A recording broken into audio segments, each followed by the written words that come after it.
પલાળવાની કે પીસવાની ઝંઝટ વગર આપણે બનાવીશું એકદમ મજેદાર સ્વાદિષ્ટ ઇન્સ્ટન્ટ મેંદુવડા। તો આ મેંદુવડા એકદમ સ્વાદિષ્ટ બનશે, એ પણ થોડા જ સમયમાં। એ માટે આપણે લીધા છે સાદા પૌવા। મિક્સી જારમાં આપણે તેને કરકરા પીસી લેવાના છે। તો અહીંયા આપણો દરદરો પાવડર બની અને તૈયાર થઈ ગયો છે। હવે અહીંયા આપણે મોટા મિક્સરના જારમાં લઈશું રવો।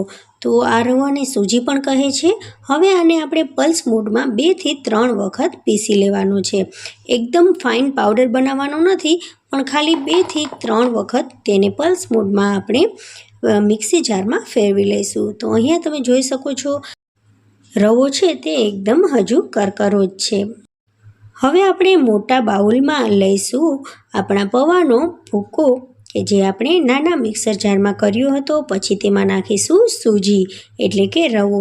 આ બંને વસ્તુમાં આપણે હવે નાખીશું દહીં। તો દહીં અહીંયા મેં 2 વાટકી જેટલું નાખ્યું છે। દહીંને બદલે તમે છાશનો પણ ઉપયોગ કરી શકો છો। હવે વિસ્કરની મદદથી આપણે રવા અને દહીંને મિક્સ કરવાનું છે।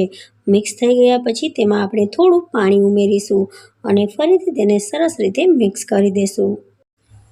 વિસ્કર કે પછી ચમચાની મદદથી તમે તેને સરસ રીતે મિક્સ કરી અને 10 થી 15 મિનિટ માટે રેસ્ટ માટે રાખી દઈશું। તો અહીંયા 10 થી 15 મિનિટ આપણે રેસ્ટ થયા પછી ઢાંકણને ખોલી લેવાનું છે। હવે આપણે તેમાં થોડાક મસાલા નાખી દઈએ। તો સ્વાદ પ્રમાણે આપણે તેમાં મીઠું એડ કરી દઈશું। સાથે સાથે આપણે તેમાં એડ કરીશું થોડાક તલ, 1 ચમચી જેટલા તલ, અડધી ચમચી અજમો, આખા ધાણા અડધી ચમચી જેટલા અને અડધી ચમચી આખું જીરું ઉમેરવાનું છે।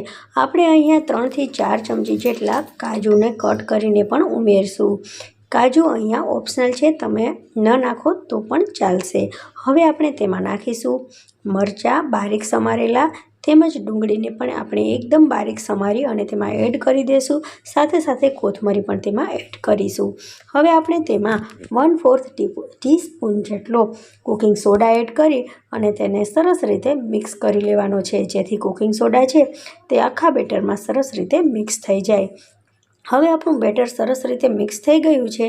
તો આ રીતે થોડોક પોર્શન બેટરનો લઈ વચ્ચે આ રીતે હોલ કરી અને પાણીવાળા હાથમાં આપણે મેંદુવડા બનાવી લેવાના છે। પછી મીડિયમ ગરમ તેલમાં તેને એકદમ અંદર સુધી તે પાકી જાય ત્યાં સુધી, ઉપરનું પડ ક્રિસ્પી થાય ત્યાં સુધી તેને ફ્રાય થવા દેવાના છે। તો સરસ મજાના મેંદુવડા બની અને તૈયાર થઈ ગયા છે। ફ્રેન્ડ્સ, જો તમને મારી આ ઇન્સ્ટન્ટ મેંદુવડાની રેસીપી ગમી હોય તો મારા વિડીયોને લાઇક અને શેર કરજો અને મારી ચેનલને સબસ્ક્રાઈબ